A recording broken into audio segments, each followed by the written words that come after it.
Hi friends, good morning. Knowledge today topic వచ్చేసి secondary grade teacher వాళ్ళకి content వైజ్గా వచ్చేసి అంకగణితం అన్నమాట. పార్ట్ 1గా నేను ఈ వీడియో అప్లోడ్ చేస్తున్నాను. Let's start the topic. Please my channel like, share, subscribe and comment. అవసరం ఎలాంటిది? అవసరం ఆవిష్కరణకు తల్లి లాంటిదని ఒక నానుడు ఉంది గణితంలో. అలాంటిదన్నమాట. గణితం ఎలా పుట్టింది? మానవుని నిజ జీవితంలో అవసరాలు తీర్చడానికి పుట్టిందే గణితం.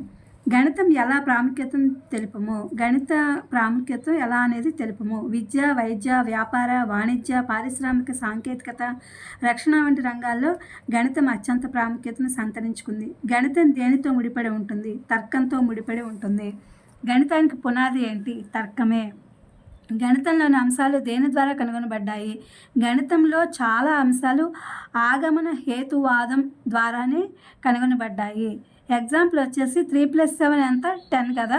10 అంటే అది మామూలుగా 3 అనేది బేస్ సంఖ్య, 7 అనేది కూడా బేస్ సంఖ్య అనమాట. ఆ రెండు కలిపితే సరి సంఖ్య వచ్చిందనమాట. ఇక్కడ ఎగ్జాంపుల్ అది బేస్ సంఖ్య ప్లస్ బేస్ సంఖ్య ఈక్వల్ ఏమవుతుందంటే సరి సంఖ్య అవుతుంది. ఇది వన్ ఆఫ్ ద ఎగ్జాంపుల్ ఇది అనమాట.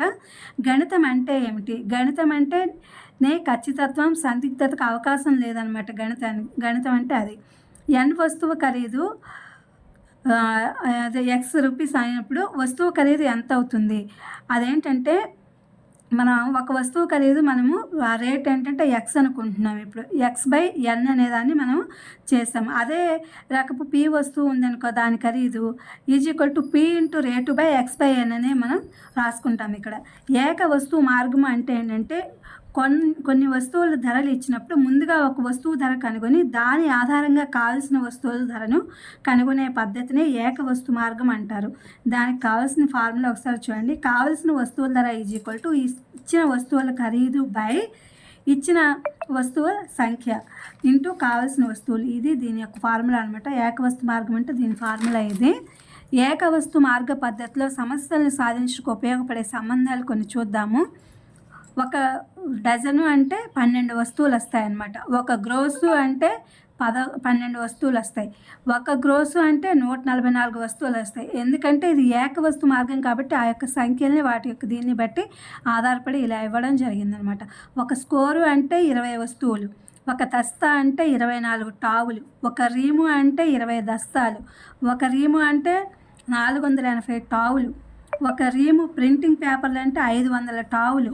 ఒక గ్రేట్ గ్రోస్ అంటే 12 గ్రోసులు అంటే 144 డజన్లు అనమాట.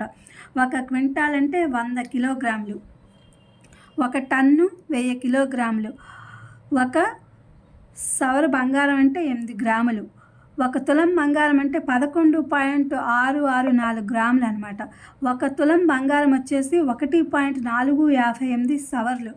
ఇలా ఒక్కొక్క దాన్ని బట్టి కొంతగా ఇక్కడ మార్పు అనేది జరిగిందనమాట. ఒక వస్తువు అంటే ఏక వస్తువు మార్గంలో ఇది పద్ధతిలో. ఒక కిలోమీటరు 1000 మీటర్లు. ఒక అడుగు 12 అంగుళాలు. ఒక గ్యాలన్ 3.8 లీటర్లు అంటే సుమారుగా లెక్కేస్తే. ఒక మైలు 1760 యార్డ్లు. ఒక మైలు అలాగే 1.609 కిలోమీటర్లు. ఒక కిలోమీటరు 0.621 మైళ్ళు అనమాట. ఇది ఇవాళ SGT మ్యాథ్స్కి సంబంధించి పార్ట్ 1 అంకగణితము వీడియో అప్లోడ్ చేయడం జరిగింది. కంటెంట్ వైజ్ ఇవి మీకు ఉపయోగపడతాయని చెప్పనుకుంటున్నాను. Please my channel like, share, subscribe and comment. Thank you for watching. Thank you for your support.